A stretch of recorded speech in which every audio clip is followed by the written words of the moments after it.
What's up, guys? I'm Ryan with Ryan Epps Fishing. The video that I got for y'all today, as promised last week, we're going to be talking about how to set your sonar up for damiki rig fishing. If you're struggling to see your line on your sonar, you're needing some help tweaking it to be able to go out there and vertical fish those bass, stay tuned. We're going to get you fixed up.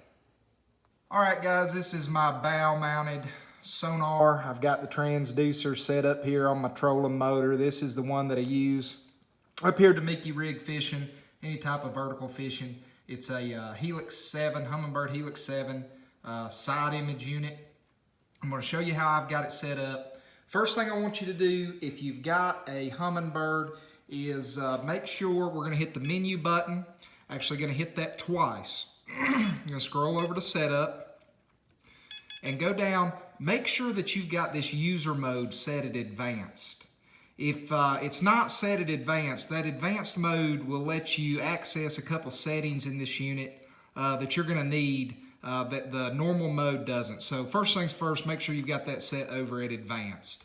Now, we're just going to exit out of this, go back to our regular 2D sonar screen, which is what you're going to be using for vertical fishing. And the first thing I want to talk to you about is the background color palette.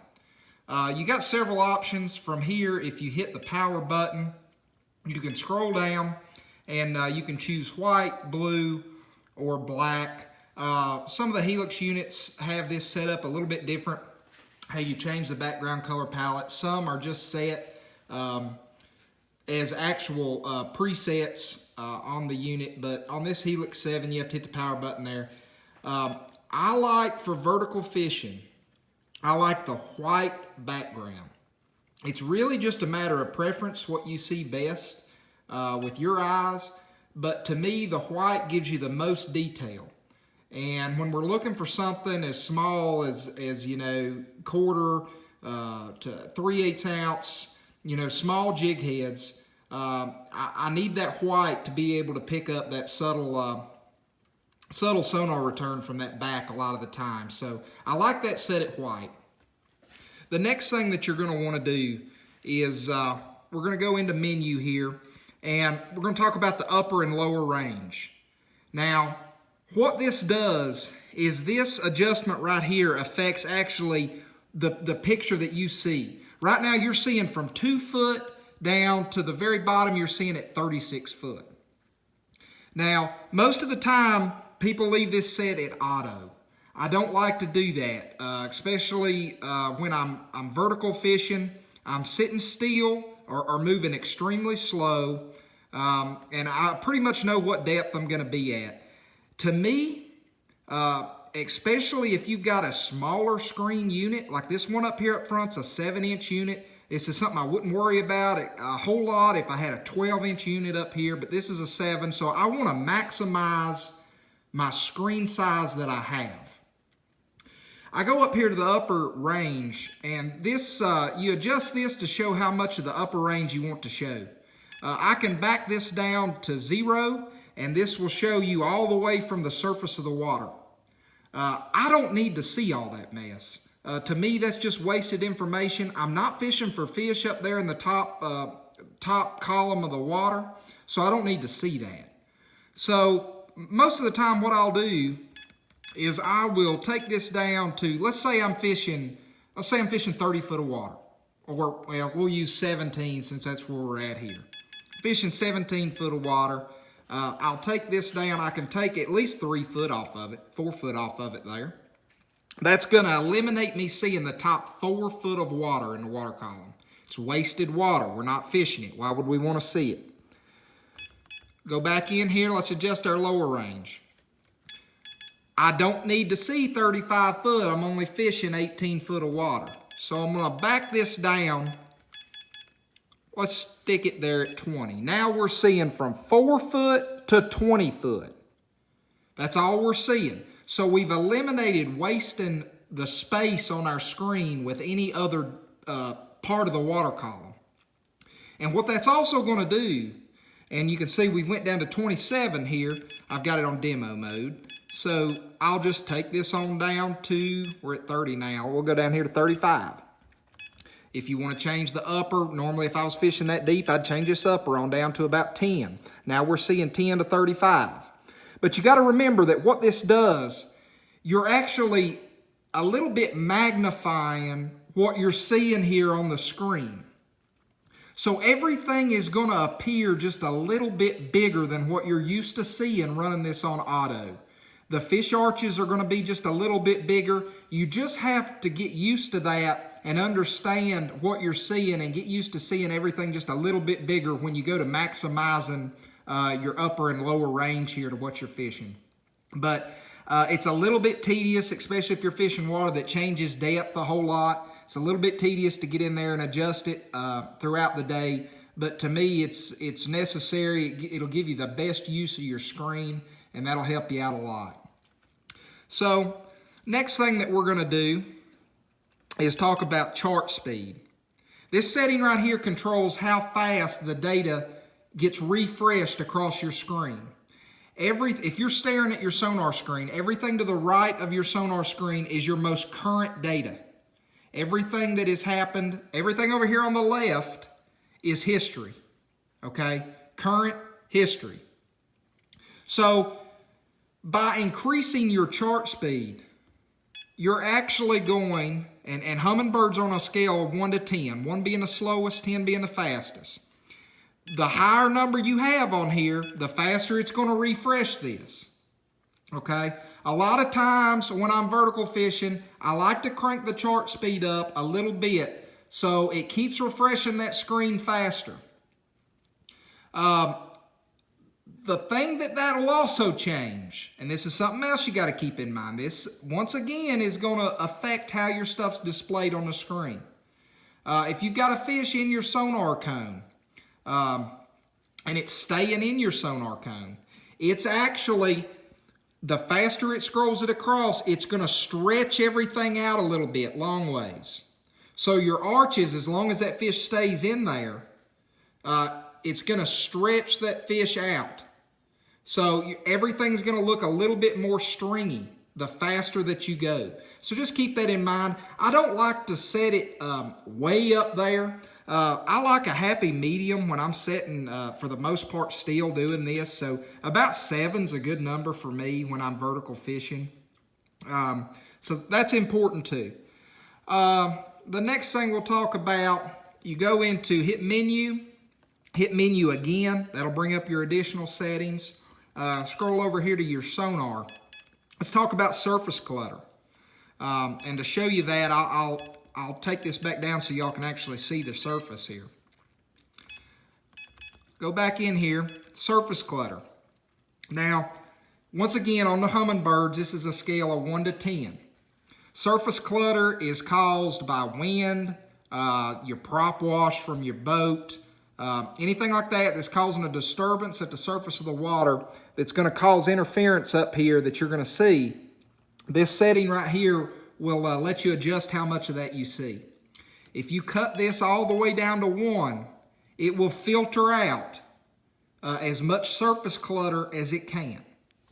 You cut it all the way up to 10, it's not going to filter out any surface clutter. So you're going to get this up here. The problem with adjusting this down to where it filters out a lot of the surface clutter is that it doesn't really, all it knows is it's filtering out debris. The sonar unit will also filter out some of the small stuff that you may want to see. Now, this isn't as critical as noise rejection, but this will also filter out, if you're fishing in shallower water, it's going to affect how you see your line to an extent. This is another deal with the upper and lower range. Most of the time what I'll do is I'll crank this up because I really don't like the sonar filtering out data that I might want to see. So I'll crank this up, and let's put it at 8. So that's going to show you quite a bit of surface clutter. But if you go back into your upper and lower range, if you're going by what I normally do, where I cut that top, let's say we cut 5 foot off of it, well, you're not going to see it anyway. So there's no point in it filtering something out when you don't want to see that range up there anyway. So cut your surface clutter up, build off of that. We'll go in here, back into menu, hit menu twice, pulls up your advanced settings, Sonar. Go down to your noise filter.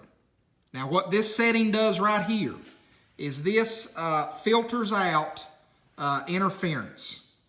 It filters out interference from trolling motors, filters out interference from other sonars that you got running on your boat at the same time. It tries to filter out any interference that you have on your graph. The biggest problem with this is a lot like the surface clutter.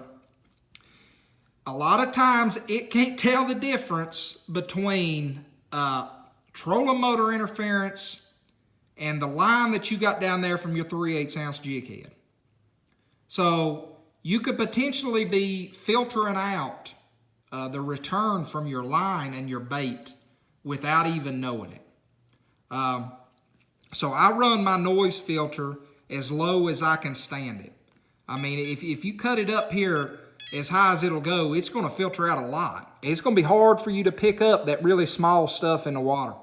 So as much as you can stand, try to eliminate that noise and that interference from the source instead of using this noise filter. It does work to an extent if you have to use it, but when I'm wanting to see something like a 3/8 ounce jig head down there, I need to see everything. So I'm gonna cut this down. It's either gonna be at low or off, depending on what I'm dealing with. If I got two people on the boat and somebody's using my back transducer and my sonar mounted at my console, I pretty much got to put this on low to help filter some of that out. If nobody's back there in the back of my boat and it's just me fishing, I'll cut it off because I won't have a problem anyway. Let's go back here to our 2D. Next thing, a lot of people don't know about this. Your Humminbird Helixes, this is only for side image models. If you have just a down image model or anything else, it won't have this option on here. This is a jigging mode. Now, with the side image unit, even if you're not actively viewing the side image screen, and even with this unit, it's only got one crystal for side image, and the down image is a composite image from that. But even if you're not viewing either one of those screens, it's still sending a ping down into the water from your side image. So it'll ping the 2D, and then it'll ping the your down image, side image beam. That takes away some of the detail from your 2D. So by cutting this jigging mode on, it eliminates the unit from sending that side image ping, which gives you just a little bit more detail. I haven't seen it to make a ton of difference. I did this for a long time without even knowing that setting was on there. But I do think that it helps a little bit. Next thing that you want to do, you look at your sensitivity. Sensitivity is relative. It's something that's going to change with every trip, with every day. And, you know, it's something I play with all day long. Obviously, Humminbirds are on a scale of 1 to 20. The higher you crank your sensitivity, the more detail that you're going to see, the more trash you're going to see as well. I mean, you get it all the way up there, you're going to see everything. You're going to see, you know, little bluegill, plankton. You're going to see it all. But you're going to get to a point that the screen is so filled with crap that you can't tell anything that's going on there. Factory preset is 10. That's a good place to start. But for the damiki rig, I usually, if you're fishing clear water, you can get by with cranking this up. I'll crank it on up to usually about 14s where I'm running with this if I'm fishing in about 30 foot of water, 20, 30 foot of water, and I've got pretty clear water. The muddier the water, the more particles and crap's going to be in it.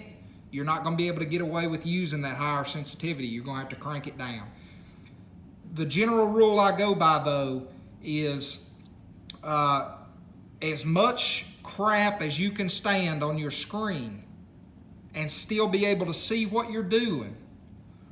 That's as high as I'll go. I'll crank it up until I can still see what I'm doing, but in my mind I can filter out all this crap as just junk that I ain't worried about. It's going to give you your most detail if you can filter this stuff out in your head and just not worry about it.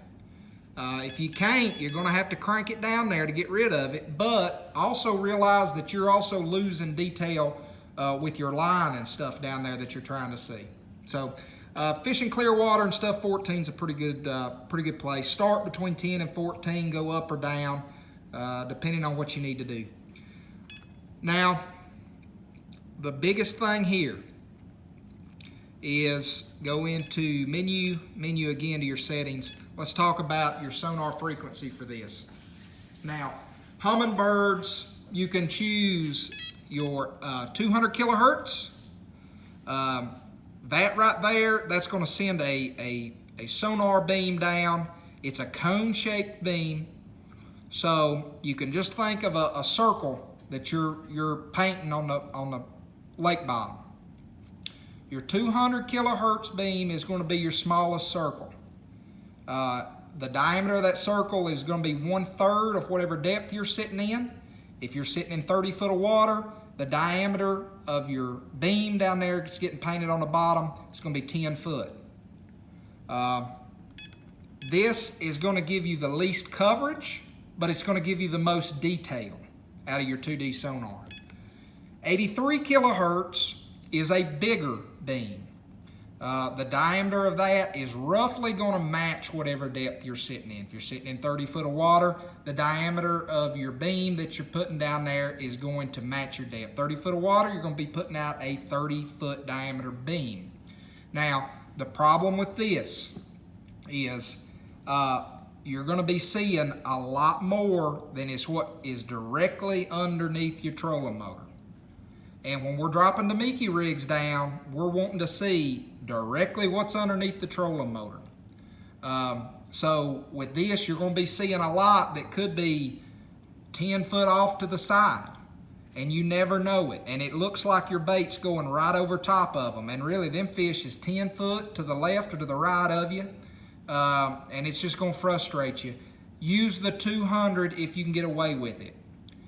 What I do like 83 for is if I've got somebody on the back of my boat. I've got spot lock. I've got a Minn Kota spot lock unit on the front of my boat, so it's not moving. But the back of your boat's going to be swinging around. It's hard using a 200 kilohertz beam for somebody on the back of the boat because the boat's swinging around so much that it's hard to keep. If you're sitting in 30 foot of water, it's hard to keep a small jig head like that vertical in what would be a 10 foot beam at that depth. So, it's kind of, they got to fish, and 83 is a bigger beam. They're going to see a lot more. It's not going to be as effective, but it's going to let them see their line on a consistent basis. Even with that boat swinging around, it's got a lot more play in it. So somebody on the back, I like 83. On the front, I like 200. Humminbirds have a dual beam. You can run the 83 and 200 at the same time. I don't like this a lot for vertical fishing. Like I say, if I'm on the front, I don't like using the 83 kilohertz beam because it's so big and it just shows too much that's not underneath the boat. But any other time, this 83-200 dual beam gives you kind of the best of both worlds, and it gives you your range with the 83, but it also gives you your detail with the 200. I run switch fire for this in clear mode. I run clear mode most of the time. The difference between clear mode and max mode is unfiltered sonar data. It's not filtering it at all. It looks like this because we got the sensitivity cranked up to 14. It'll show you everything. It'll show you plankton. If that's what you want to see, it'll show you plankton. You got it set up right. We'll get into that another day though. Clear mode for this is what I use. I don't run the real-time sonar window. A lot of people do. This is what gives you a real-time scope of what is in the transducer. It's kind of an ice fishing thing to me. A lot of guys are good with it. It's not something I've ever played with, and I don't like that it takes up a little bit of my screen, so I cut that off.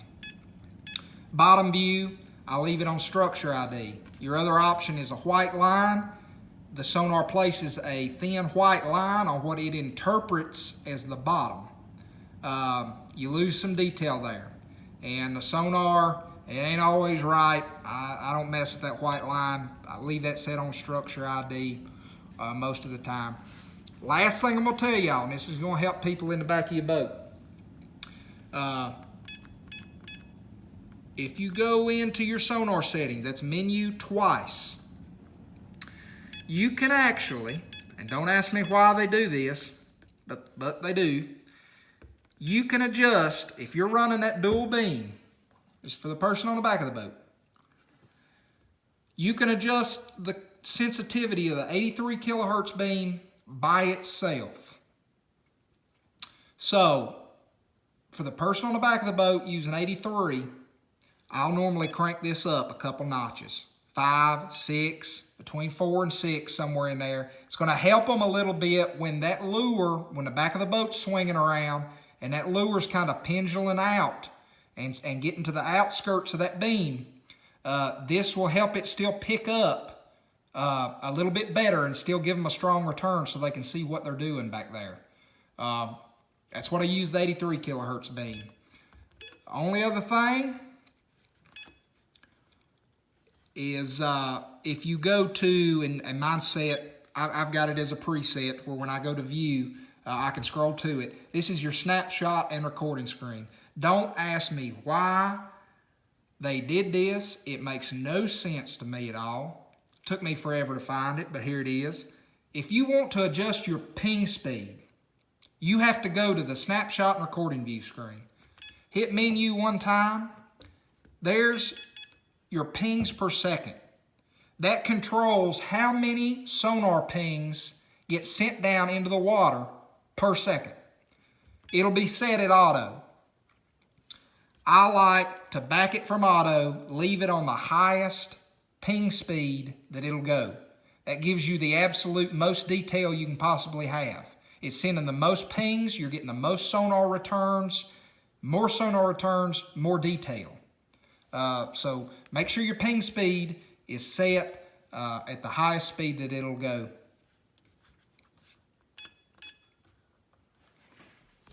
That's all I got for y'all today, guys.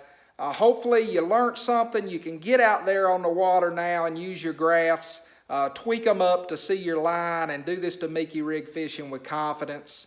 I showed you stuff on a Humminbird today, but they're all the same, guys. They just use different terminology. They do the same stuff, and you adjust them the same way. This stuff that I showed you on a Humminbird today will work exactly the same on that Lowrance that you see behind me there. So you've just got to play around with it and get them set up the right way. But working on some things right now. Going to try to hopefully do a trip to Chickamauga next week. I don't know. We'll see. Y'all stay tuned. Maybe you'll see some of that. But nonetheless, I hope that you all have a great and safe Christmas. And we'll see you on the other side of that. If you like the videos, make sure and hit that subscribe button, hit the like button. If you got any questions or comments, you can leave those for me in the comment section down below. I will be happy to answer any questions or anything that you all got for me. But until next time, y'all make some time, get out there on the water and catch you a few. I'm Ryan Epps. Y'all have a good one.